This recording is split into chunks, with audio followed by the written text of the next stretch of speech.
하나님께서 오늘 우리에게 주시는 말씀은 누가복음 8장 1절에서 15절까지의 말씀입니다. 오늘 본문을 통해서 두 가지 밭이란 제목으로 말씀의 은혜를 같이 나누겠습니다. 우리나라 학교 교육의 대부분이 이제 주입식 교육입니다. 자신의 의견을 적극적으로 개진하거나 또 다른 생각, 또 다른 아이디어를 내는 것은 교실에서 칭찬을 별로 받지 못합니다. 우리나라 학교에서는 대부분 주어지는 내용을 잘 듣고 잘 외우고 그것을 시험지에 그대로 풀어내는 것을 칭찬하는 교육을 하고 받습니다. 그러다가 보니까 이 고등학생들이 대학교에 가면 어려워하는 것들 중에 하나가 자기 스스로 무언가를 하는 거, 자기 스스로 무언가를 결정을 하는 거, 이거 어려워합니다. 처음에 가서 이 수강 시간, 자기가 어떤 수업을 들을지를 선택하고 그 시간 조절을 하고 이런 것부터가 굉장히 참 어려워하는 친구들이 많은 거예요. 그냥 지금까지는 정해져 있는 시간에 정해져 있는 수업을 듣기만 하면 됐는데 이제는 자신이 그 스케줄을 조절할 수 있고 수업을 결정할 수 있다는 것, 이것이 오히려 힘들게 느껴지는 아이들이 많다라는 것입니다. 더 나아가서는 생각 없이 일단 성적에 맞춰서 학교를 가서 보니까 적성이 맞지 않아서 결국에는 힘들게 들어간 학교를 중간에 그만두고 또 편입을 준비하고 아니면은 다시 시험을 준비하고 또 뭐 다니면서 반수를 준비하고 이런 학생들이 굉장히 많습니다. 여러분, 신앙은 어떻습니까? 신앙도 우리가 하나님이 주시는 일방적으로 해주시는 그런 하나님의 은혜와 역사, 이런 부분이 있고 어떤 부분은 우리가 해야 되고 우리가 결정해야 되고 우리가 반응해야 되고 이런 부분이 있어요. 일반적으로 우리 장로교회는 하나님의 은총을 강조를 합니다. 그래서 주님이 하셨습니다. 주님께서 은혜를 주신 것입니다. 모든 것이 주님의 은혜입니다. 이런 말을 많이 하는 것이 장로교입니다. 반대로 감리교는 사람의 결정과 순종을 강조를 합니다. 우리가 하나님 앞에서 결단하고 우리가 순종해야 되고 하나님을 따라가야 되고 우리 의지가 중요하고 이런 것을 강조를 해요. 근데 물론 두 가지 가르침이 반대가 되는 것은 아닙니다. 단지 강조점이 다른 것입니다. 내가 결정하고 내가 반응하는, 또 내가 예수님을 믿고 내가 따르는 것입니다. 그것을 내가 결정하는 거예요. 그런 자유의지가 우리에게 있습니다. 하지만 결국 그 모든 과정, 내가 믿는 것, 내가 지금 여러분이 이 새벽에 나와서 이 자리에 앉아 있는 것, 여러분들이 결정하시고 여러분들의 의지로 나왔지만 주님이 인도하셨습니다. 하나님의 은혜입니다. 이렇게 고백하는 게 또 맞는 신앙입니다. 자, 오늘 본문은 그 중에서도 우리의 인간의 반응, 마음의 태도, 이것을 강조하시는 하나님의 말씀이에요. 자, 오늘 본문은 예수님께서 동일한 말씀에 대한 인간의 서로 다른 반응에 대해서 설명을 하십니다. 우리가 잘 아는 네 가지 밭에 대한 비유를 말씀하고 계세요. 그런데 오늘 제가 제목을 두 가지 밭이라고 했습니다. 네 가지 밭의 비유인데 왜 두 가지 밭이라고 했을까요? 결국에는 네 가지 밭의 내용을 잘 보면 두 가지로 나눠지는 거예요. 하나는 결실을 맺는 그런 땅, 또 하나는 결실을 맺지 못하는 땅. 이 두 가지밖에 없는 것입니다. 오늘 이 말씀을 통해서 오늘 이 두 가지 밭에 갈리고 나누어질 때 나는 어떤 밭이 될 것인가, 이것을 깊이 묵상하고 결정하시는 저와 여러분 되시길 바랍니다. 예수님은 오늘의 말씀을 이렇게 비유로 말씀하시는데 예수님께서 비유로 말씀하시는 이유를 10절에서 설명하고 있습니다. 오늘 10절 말씀을 같이 읽어보겠습니다. 시작.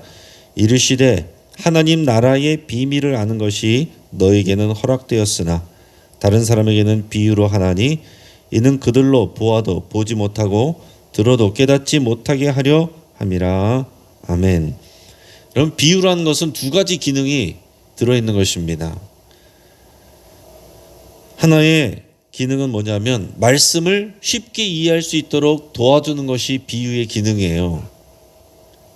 복잡하고 전문적인 용어보다는 일상생활에서 경험하는 누구나 듣고 이해할 수 있는 그런 생활 용어들을 통해서, 그런 상황들을 통해서 비유를 해서 들으면 말씀을 이해하기가 쉽습니다.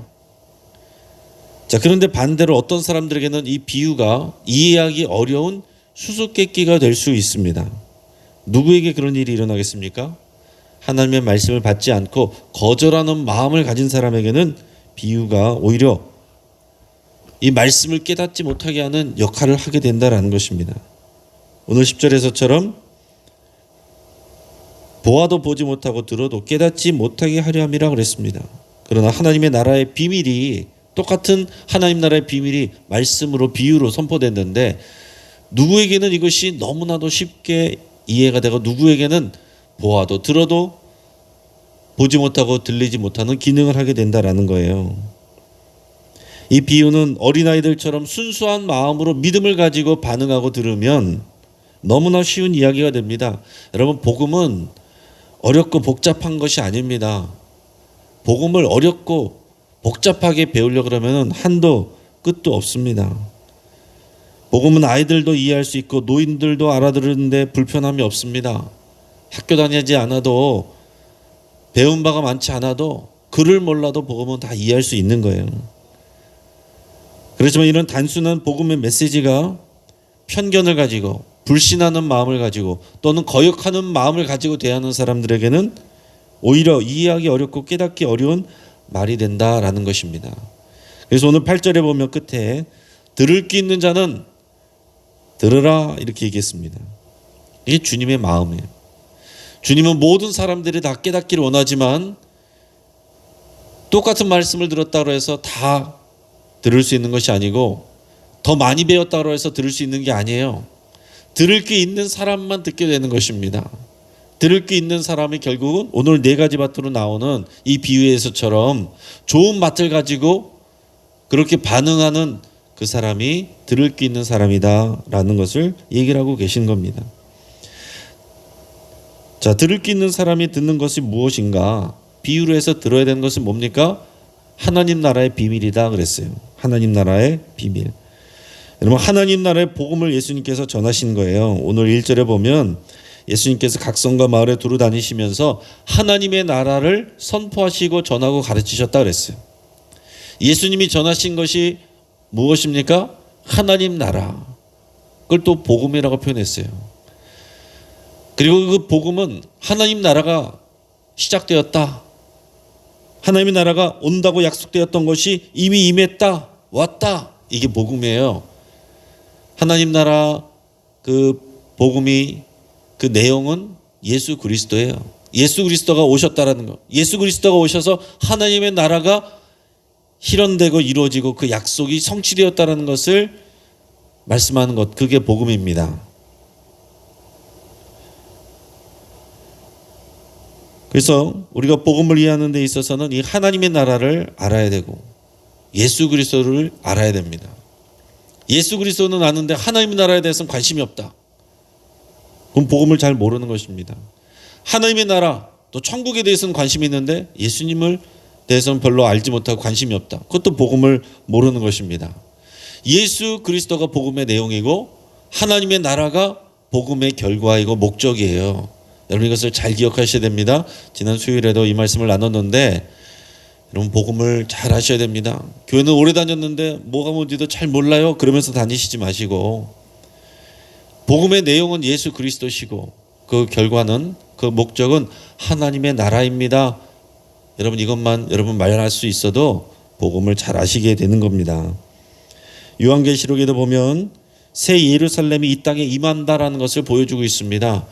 구약의 말씀은 우리가 죽어서 들어가는, 우리가 죽어서 가게 되는, 어디로 갈까, 그 천국이 어디 있는가, 이런 하나님의 나라를 말씀하고 있는 게 아니고 하나님의 나라가 이 땅 가운데 임한다라는 것을 약속하고 있는 것입니다.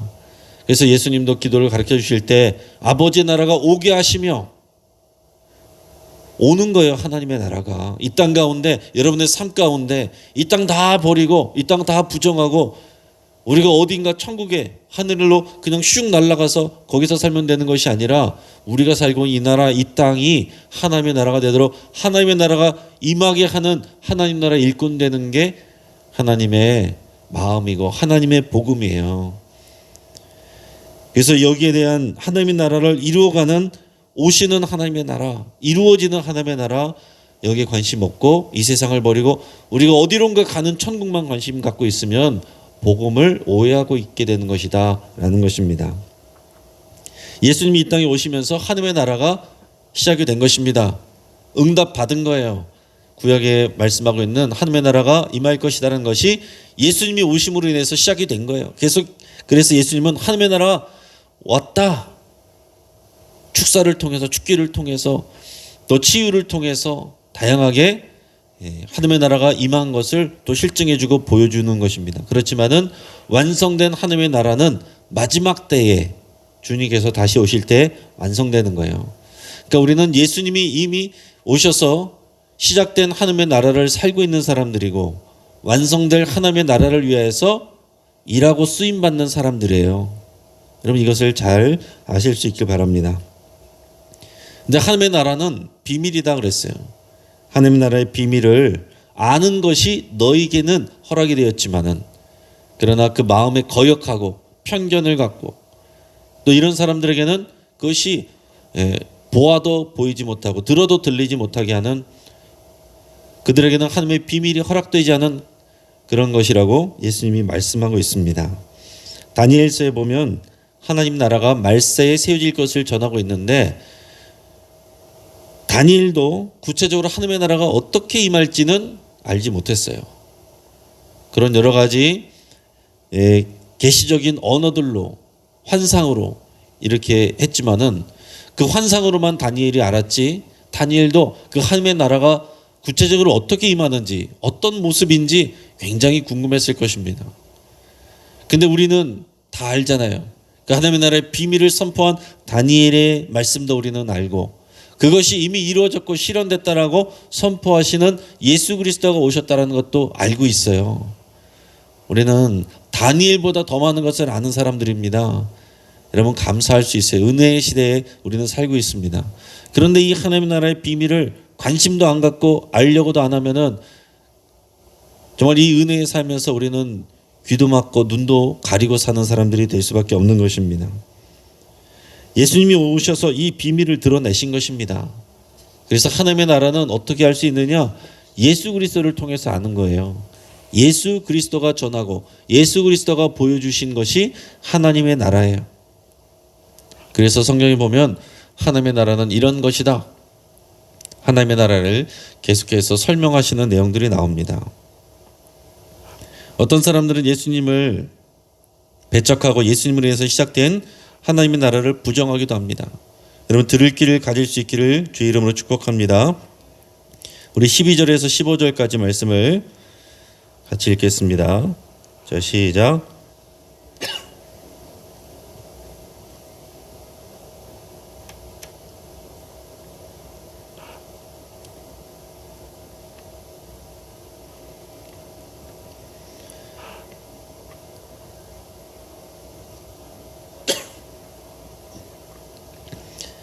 가시떨기에 떨어졌다는 것은 말씀을 들은 자이나 지내는 중 이생의 염려와 재물과 향락의 기운이 막혀 온전히 결실하지 못하는 자요. 좋은 땅이 있다는 것은 착하고 좋은 마음으로 말씀을 듣고 지키어 인내로 결실하는 자니라. 아멘. 네, 예수님께서는 백성들에게 네 가지 밭의 비유를 지금 들려주셨습니다. 여기서 뿌려지는 신 우리가 아는 것처럼 하나님의 말씀, 예수님이 전하는 하나님의 말씀이에요. 그것은 방금 얘기한 것처럼 하나님 나라에 대한 것이고 하나님 나라에 대한 비밀입니다. 그리고 그것은 예수 그리스도에 대한 말씀이에요. 근데 말씀은 동일한데 이것을 받는 사람들의 상태에 따라서 결과가 달라진다 그랬습니다. 씨가 뿌려지는 땅은 사람들의 마음이죠. 그래서 네 가지 밭의 비유는 네 가지 마음의 비유라고 할 수가 있고 그것을 오늘 본문에 제목을 제가 붙인 것처럼 두 가지로 결실을 맺는 그런 땅과 맺지 못한 땅 크게 보면 그렇게 두 가지로 나눠지게 되는 것입니다. 자, 길가는 어떤 것입니까? 길가는 사람들이 많이 오가는 곳이에요. 그러다가 보니까 많이 밟혀져서 딱딱해진 마음입니다. 이 사람 말, 저 사람 말, 이런 또 지식, 저런 지식, 아는 것이 많은데 그것 때문에 마음이 딱딱해져서 말씀이 떨어졌는데 속으로 들어가지를 못하는 것입니다. 귀로는 듣는데 이것이 마음으로 들어가지 못하는 거예요. 그럼 어떻게 됩니까? 공중의 새로 상징되는 마귀가 집어가 버리는 것입니다. 이 길가와 같이 딱딱한 마음, 성경에 보면은 완악하다, 완고하다 이런 표현들이 있습니다. 여러분, 어린이들에게 말씀을 전해보면 아이들은 참 순수해요. 그래서 잘 받아들입니다. 근데 나이가 들면 들수록 오히려 이런 시골이나 이런 데 가서 말씀을 전하면 어른들이 잘 들을 것 같지만 그렇지 않아요. 어른들일수록, 나이가 많을수록 마음이 벌써 이제 다 생각이 굳어져 있어서 말씀이 귀로 들어가도 그것을 마음으로 받지 않는 분들을 많이 봅니다. 자, 바위 위는 어떻습니까? 속에 견고한 편견과 고정관념이 들어있는 그런 마음을 가진 사람이에요. 팔레스타인 땅은 이 석회암 지대가 많습니다. 그래서 석회암 지대 위에 흙이 얇게 깔려 있는 데가 많아요. 그런데 씨가 떨어지면 어떻게 되겠습니까? 흡수는 되지만 뿌리를 내릴 수가 없는 것입니다. 이것은 어떤 것입니까? 말씀을 듣고 이해하고 받아들입니다. 그런데 그것이 뿌리를 내리지 못한다. 무슨 얘기예요? 그 말씀이 내 생각이 되지 못하고 내 가치관이 되지 못한다라는 것입니다. 그냥 성경의 좋은 내용으로만 남는다는 것입니다. 그래서 그 말씀 어떤 역할을 할 수가 있어요? 아무것도 못하는 것입니다. 그냥 유익은 있죠. 좋은 말씀이네요. 그렇지만 내 삶을 변화시키는 데는 아무런 역할을 하지 못하는 거예요. 내가 오늘 들은 말씀이, 지금까지 들은 말씀이 내가 중요한 일을 결정할 때 아무 역할을 하지 않는 거, 여러분, 그것이 다 바위 위에 있는 바위와 같은 그런 마음입니다. 여러분, 돌이켜서 잘 생각하셔야 됩니다. 내가 무언가 중요한 일을 결정할 때 하나님의 말씀이 떠오르지 않고, 여러분, 내 생각, 내가 원래 갖고 있는 내 생각으로 판단한다면 나는 그냥 바위와 같은 마음인 거예요. 말씀은 들었지만 내 삶에 아무런 영향을 미치지 않는다. 내 마음이 바위입니다. 자, 세 번째, 가시떨기라고 그랬습니다. 가시떨기는 염려와 욕심의 가시로 가득한 마음을 말하고 있습니다. 자, 말씀을 듣고 은혜는 받는데 마음 안에 뭐가 있느냐? 세상의 염려들, 재물에 대한 욕심들, 그리고 향락을 즐기는 것. 이 세 가지를 예수님이 말씀하셨어요. 이것이 너무 커서 말씀의 은혜와 깨달음이 열매를 맺지 못한다라는 것입니다. 그 말씀을 듣는데 아멘도 잘하고 은혜도 잘 받아요. 그런데 그 말씀을 생각하고 막상 내 삶에 가서 보면은 염려하는 게 너무 많아요. 염려의 가시가 내 마음을 꽉 가로막고 있습니다. 그리고 재물에 대한 욕심, 돈 이 생각하니까 말씀이 내 삶을 지배하지 못합니다. 또 하나는 향락, 내가 즐기는 일들, 그 쾌락의 일들, 그것을 끊지를 못하는 거예요. 그래서 가식적인, 위선적인 그런 교인들과 그리스도인들이 뉴스에 자주 오르내리게 되는 것입니다. 겉으로는 우리가 다 믿음 있는 척하지만 실제 그 마음속에는 이런 가시로 가득 차 있어서 말씀이 결실을 맺지 못한다라는 것입니다. 이런 사람들은 늘 핑계가 많습니다. 핑계와 이유가 많은 사람이 가시떨기 밭에 마음을 가졌다라는 것을 여러분 생각할 수 있길 바랍니다. 내 안에 염려가 많고 이 돈에 대한 이런 생각들이 가득 차 있고 내가 즐기는 것을 끊지 못하는 것들, 그런 것들로 인해서 이런저런 핑계를 만들어내고 이유를 만들어냅니다. 자, 좋은 땅은 말씀을 잘 듣는데 오늘 예수님이 뭐라고 그랬습니까? 좋은 마음으로 듣는다고 그랬어요. 좋은 땅은 좋은 마음으로 말씀을 듣는 사람을 얘기하는 거예요. 오늘 8절 말씀과 비교해서 얘기하면은 들을 귀가 있는 사람이다라는 거예요. 들을 귀가 있는 사람은 예수님이 여기서 풀어서 얘기한 것처럼 좋은 마음으로, 듣고자 하는 마음으로 이 말씀을 하나님의 말씀으로 내가 받아들이는 그 마음을 가지고 듣는 사람입니다. 이 말씀을 그냥 설교자의 이야기로 듣는 것이 아니라 부족한 설교자 입술을 통해서 지금 내게 주시는 하나님의 말씀으로 그런 좋은 마음으로, 순수한 마음으로 임하는 그 사람을 좋은 땅이라고 얘기하는 것입니다. 그리고 또한 들은 말씀을 듣고 잊어버리는 것이 아니라 마음에 새긴다라고 했어요.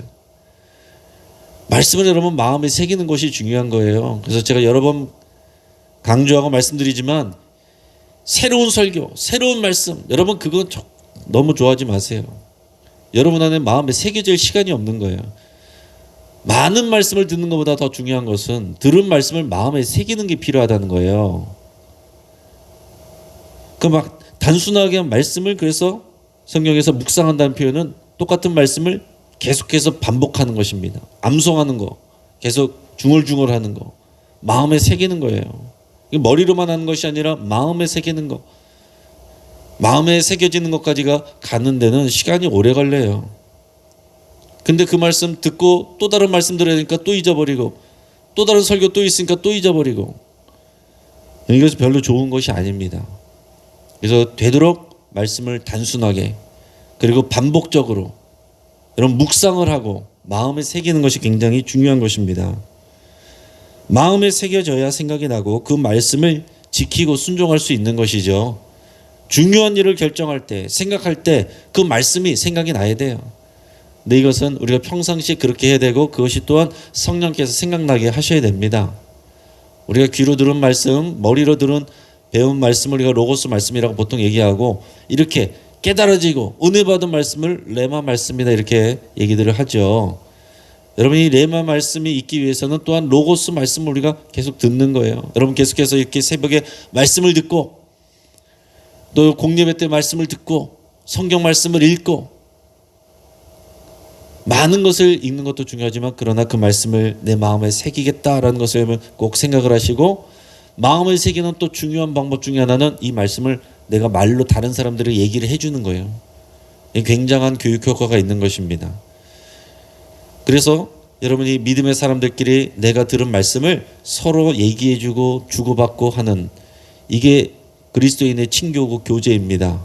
이게 구역 안에서 일어나야 될 일들이에요.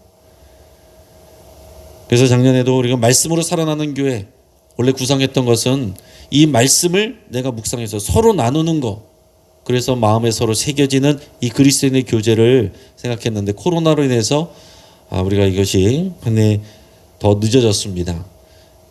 여러분 이것을 계속 생각하셔야 돼요. 내 마음에 새길 뿐만 아니라 이것이 새겨지기 위해서 다른 사람들과 함께 나누는 것, 이것이 그리스도인의 교제예요.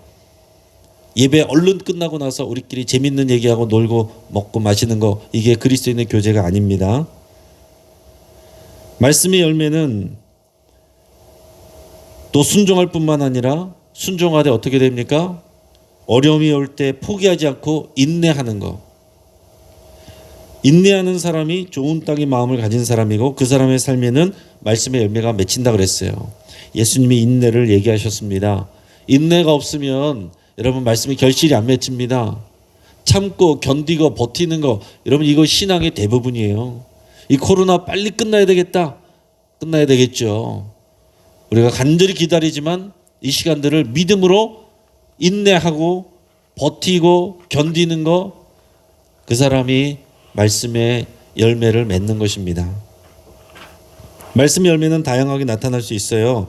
내가 기도하는 대로 그 기도 제목이 이루어지는 것도 말씀의 결실입니다. 하지만 더 많은 경우에는 내가 생각하지 못했지만, 내 생각과 다르지만 하나님이 생각하시고 계획하신 대로 상황이 열리고 이루어지는 것, 진행되는 것, 내가 의도한 것은 아니었지만은 하나님이 의도한 상황들이 이루어지는 것, 이게 하나님의 결실입니다. 그것이 말씀의 결실이에요. 이유와 모습은 다양해도 결국 말씀의 결실을 맺는 사람과 그렇지 못한 사람으로 나눠지게 되어 있습니다. 좋은 땅만 결실을 맺는 것이고 나머지는 다 결실을 맺지 못하는 것이에요. 은혜를 받았어도, 내가 눈물을 흘렸어도, 말씀을 많이 들었어도 결국에는 두 가지, 결실을 맺는 땅과 맺지 못하는 땅으로 나눠지는 것입니다. 말씀을 많이 듣는 것보다, 은혜를 많이 받는 것보다 더 중요한 것은 결실을 맺는 땅이 되는 것입니다.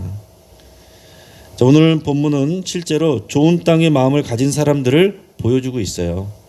오늘 본문의 1절에서 3절까지 말씀을 같이 읽겠습니다. 자, 시작.